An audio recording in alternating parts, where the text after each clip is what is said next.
Welcome to Chemistry with Miss Asmus. Today we're in my kitchen doing some experiments on gas laws and how gases interact. So today we will be using a pop can. Right now I just have a can of Mountain Dew, 10 milliliters of water that I have in my graduated cylinder here, and a bowl of very cold water that is currently in my freezer chilling at this moment. So throughout my experiment today, I want you to think about the gas particles that are in this Mountain Dew can. Even though there's nothing in this can, or it seems like there's no solids or liquids in this can, there's gas in this can, just like there's gas in the air around us. So there are gas molecules in this can, and think of what they're doing. Think of how they're hitting each other, hitting the walls, and we're going to think of those properties as we change the temperature of this can. So right now I'm going to be adding water into this can and then creating water vapor on the stove. I'll set this can on the stove and we'll create water vapor that will move around this can.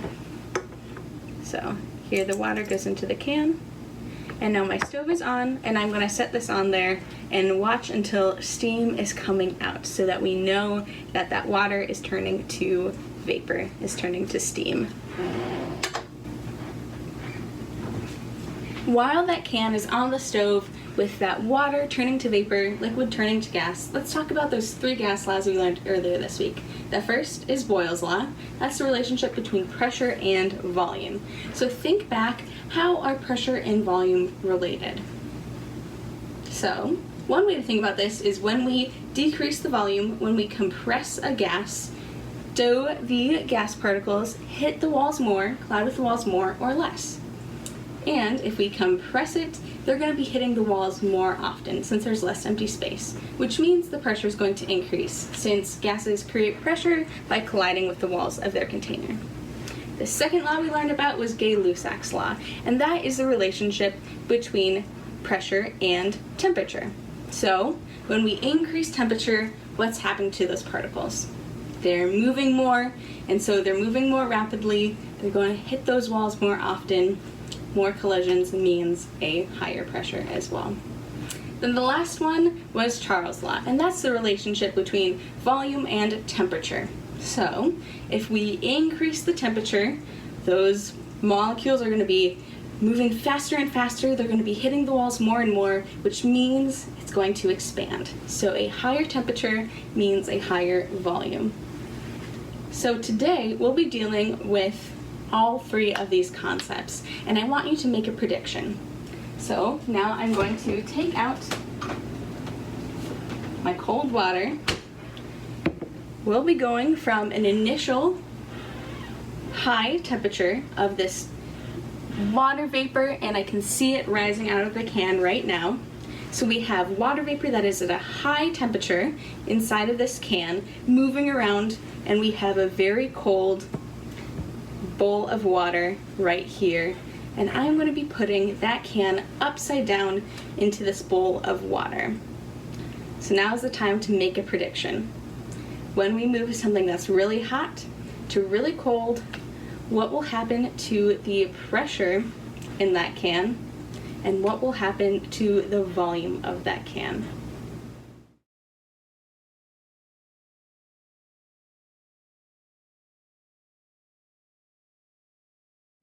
Now that you've made those predictions, let's see what happens when we actually put that can of really hot water vapor into this water. Safety first, I'm going to take my tongs and I'm going to grab it off the stove, and then I'll be putting it in upside down into this bowl of water.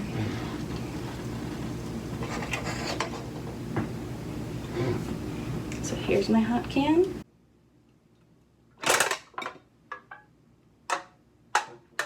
Did you hear that crushing sound?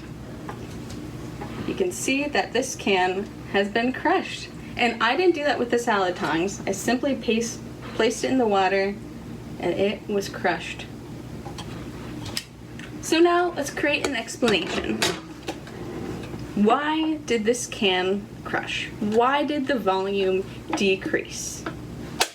What was happening to those gas particles when they were in here at a very high temperature and I placed them inside very cold water?